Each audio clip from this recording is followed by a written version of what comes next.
When you were a child, you never questioned whether you were enough. You didn't wonder if your laugh was too loud, your dreams too big, or your ideas too unrealistic. You simply existed. With joy, curiosity, and courage, you took your first steps without fear of falling. You asked endless questions without worrying if they sounded silly. That raw, unapologetic confidence wasn't something you had to earn. It was already there. It was natural. It was your default setting. So where did the doubt come from? It came from a world that started handing you mirrors. Not to reflect your light, but to distort your vision. Maybe it was a teacher who laughed when you shared your answer. Maybe it was a parent who unintentionally made you feel like love had to be earned. Maybe it was the media telling you you're not thin enough, rich enough, strong enough, smart enough. Little by little, your unshakable self-belief was replaced by second-guessing. Doubt doesn't grow from the soul. It grows from the noise around us. And the thing is, doubt never walks in through the front door. It sneaks in. It whispers. It doesn't say, "You're not good enough." It says, "Are you sure?" It doesn't shout, "You'll fail." It says, "What if they laugh?" It hides behind questions, behind comparisons, behind the opinions of people who barely know us. And when we hear those whispers long enough, we stop questioning them. We start accepting them. And that's when they become part of our identity. What makes self-doubt even more dangerous is that it doesn't feel foreign after a while. It feels familiar. It becomes the lens we use to look at our choices, our relationships, and even our dreams. You start believing that confidence is for other people, the charismatic ones, the successful ones, the lucky ones.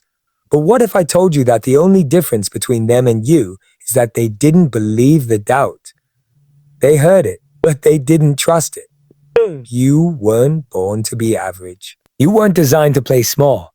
But when you grow up in an environment where your value is always questioned, your self-image becomes a reflection of what others have projected onto you. You inherit their fears. You internalize their limitations. And you start thinking they're yours. That's how self-doubt becomes learned, not because it's true, but because it's repeated. The brain is a pattern-seeking machine. It believes what it hears the most, not what's most true. So if you've been fed self-doubt every day, it becomes your reality. But here's the truth. If you can learn doubt, you can also unlearn it. If someone else's words built the cage, your own words can break the lock. The same mind that created the fear can be used to build the faith. The question is, whose voice are you listening to? The one inside you that says you're powerful, creative, and worthy, or the one outside that says you'll never make it? One was given to you at birth, the other was taught, and what is taught can be retaught. What is wired can be rewired. Self-doubt isn't your personality, it's your programming. And any programming can be rewritten. And that's where the journey begins. Not by erasing the fear, but by understanding where it came from. Not by pretending it doesn't exist, but by realizing it doesn't belong to you. The moment you recognize that self-doubt was something handed to you, not something born within you, you take the first step toward giving it back. Because what was learned through pain can be unlearned through truth. Think about this. Every fear, every insecurity, every limitation you carry today, it had a starting point. There was a moment, a conversation, a situation where you learned to doubt yourself. Maybe someone dismissed your potential, or you failed at something and didn't know how to bounce back. From that moment on, a belief was planted. And beliefs, like seeds, grow into thoughts, then habits, then identities, if you water them long enough. But just because something has been planted doesn't mean it has to stay rooted. If someone taught you that your voice doesn't matter, you can teach yourself that it does. If life made you believe you're not lovable, you can relearn that you're already worthy of love, exactly as you are. The most beautiful realization is this. You are not stuck with the first version of yourself. You have the right and the power to edit, to evolve, to rewrite your inner story. Learning isn't just for classrooms. It's happening every single day, whether you realize it or not. Every time you repeat the thought, "I'm not enough," you're reinforcing a lesson you never chose to learn. But the mind is not set in stone. Neuroscience proves this. Your brain is constantly rewiring itself. That means the same energy you use to build the belief that you can't can be used to build the belief that you can. We forget that we're in charge of what stays and what leaves. The thoughts you keep entertaining, they're like guests in your house. Just because a guest showed up uninvited doesn't mean you need to serve them tea. You can choose to say, "This no longer serves me." And you can start practicing new beliefs, even if they feel foreign at first. Confidence, peace, resilience, these aren't traits you're born with. They're skills. And skills are built with practice. So unlearning begins with awareness. You can't fix what you're unaware of. Start noticing your patterns. Notice how you speak to yourself after a mistake. Notice what stories your mind plays when you're about to try something new. Are they yours, or were they passed down to you? The more conscious you become, the more power you reclaim. Unlearning is not forgetting, it's healing. It's saying, "Let's see where this came from, but I don't need to carry it anymore." It's about creating space between the past and the present, a space where new beliefs can grow. You don't have to wait for a breakdown to begin this process. You don't need to be in crisis to question your conditioning. You just need to be curious. And when you commit to that curiosity, life starts to feel different. You'll notice that the opinions that used to define you lose their grip. The fear that once paralyzed you becomes something you move through, not something you live in.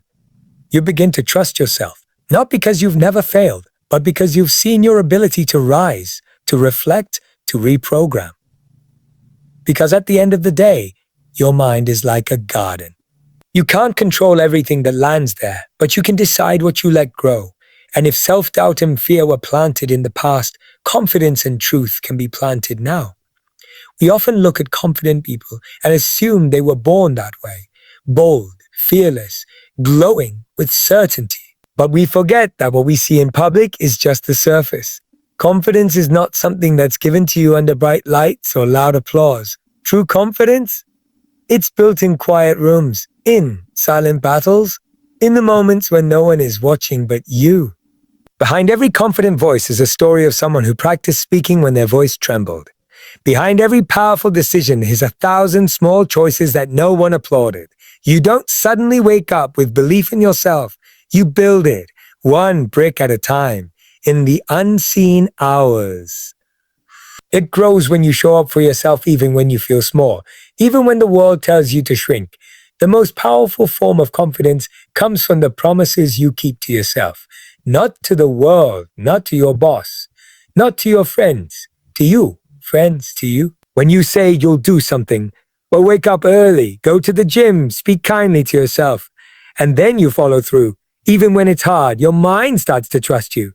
And self-trust is the foundation of unshakable confidence. No one sees the inner work, the journaling at midnight, the meditation before the chaos, the moments you choose growth over comfort. That work rarely gets recognition, but that's the point, because confidence isn't about impressing others. It's about becoming so grounded in who you are that you no longer need to be seen to feel significant. Think about the seed underground. It pushes through darkness long before it ever reaches the sunlight. And just like that, the confidence you're looking for isn't in the spotlight. It's in the silence, in the process, in the discipline. It's choosing to believe in your worth before anyone else does it. And it's choosing to get back up when no one's clapping. It's in the way you rise on a Tuesday morning, even when you're exhausted, and still give your best. Social media has convinced us that confidence is loud, flashy, bold, glamorous, but real confidence doesn't seek validation. It isn't about being the loudest in the room. It's about being the most rooted. The quietest person in the room, who knows exactly who they are, needs no applause, because they've already given themselves approval in the places no one can see. You can't fake that kind of confidence. You can't perform it. It's too deep, too personal, too earned, and it's built not in public victories, but in private choices. It's built in how you talk to yourself after failure, how you sit with discomfort, how you choose patience over panic. The world might not see that journey, but you will feel it in every step you take. So if you've been waiting for permission to feel confident, this is it. Not because someone gave it to you, but because you've been doing the quiet work. And the quiet work, And the quiet work always speaks loudest in time. There's a voice inside your head that speaks to you more than anyone else ever will. More than your partner. More than your family. More than your friends. And what's dangerous is that we rarely question that voice, even when it's cruel, even when it's toxic. But here's the truth. Just because the voice is familiar doesn't mean it's right. Many of us live with an inner critic that was formed long ago. It's not really your voice. It might be the voice of a teacher who made you feel less than, a parent who constantly pointed out flaws, a moment of embarrassment that shaped your sense of identity. Over time, those external voices became internal, and now they sit inside your head, disguised as your own thoughts. Negative self-talk doesn't always scream. Sometimes it whispers just enough to make you hesitate. It says, "You'll never make it," just before you try. It says, "Who do you think you are?" right when you're about to speak. It plants seeds of doubt, and the more attention you give them, the deeper their roots grow. The tragedy is that we often believe these lies more than we believe the truth. Letting go of negative self-talk isn't about pretending everything's perfect. It's about choosing a voice that lifts you instead of limiting you. It's realizing that you're not supposed to be your own bully. You're meant to be your own ally, your own coach, your own source of kindness. If someone else said to you what you say to yourself, would you ever let them stay in your life? You wouldn't let a stranger call you worthless, lazy, stupid, or unlovable. So why do you tolerate those words from the voice in your own mind? We often talk to ourselves in ways we would never talk to someone we love. That has to change. Because your self-talk becomes your self-image, and your self-image becomes your actions. Every word you tell yourself is shaping who you're becoming. Letting go of that voice starts with awareness. When you catch yourself saying, "I can't," pause. Ask, would I say this to my younger self? If not, replace it. Say, "I'm learning." Say, "I'm growing." Say, "This is hard, but I've survived worse." This isn't fake positivity. This is intentional compassion. It's the difference between being a prisoner to your thoughts and becoming their guide. The way you speak to yourself either builds walls or opens doors. It either keeps you small or sets you free. Every time you choose a better word, a gentler tone, a more patient thought, you're rewriting your inner script. It won't change overnight.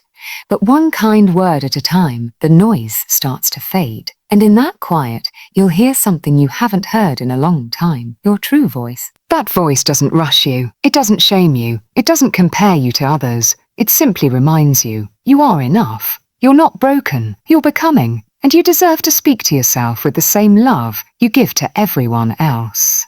We often measure our confidence by outcomes. The job we didn't get, the relationship that didn't work, the dream we haven't achieved yet. But those external results are only a fraction of the story. What really shapes your confidence is your honesty with yourself. Not just about your goals, but about your effort, your commitment, your growth. Are you acknowledging it? Or are you overlooking the progress just because it's not perfect? So many people silently carry shame for not being there yet. Wherever there is. But when was the last time you stopped and said, "I'm not who I was a year ago"? That matters, because real confidence doesn't come from pretending you've figured it all out. It comes from recognizing that you're trying, and that trying is enough to be proud of. Being honest about your effort means giving yourself credit for the steps no one sees. The early mornings you didn't feel like getting up, but did anyway. The decision to respond with patience when you used to react with anger. The choice to keep going even when you had every excuse to quit. These things aren't always Instagram worthy, but they are the bricks of your inner foundation. Growth is never linear. Some days you move forward. Some days you stumble. Some days you just survive. That's still movement. That's still effort. Confidence grows when you stop punishing yourself for not being perfect and start honoring the fact that you're showing up anyway. Showing up for your healing, for your purpose, for the life you want to build. Many of us carry internal guilt, not because we're lazy, but because we're too hard on ourselves. We dismiss our own effort because we compare it to someone else's results. But confidence doesn't grow in comparison. It grows in clarity. It grows when you say, I may not be where I want to be, but I'm closer than I was, and that deserves respect. Being honest about your growth also means facing where you've been playing small, not out of shame, but out of awareness.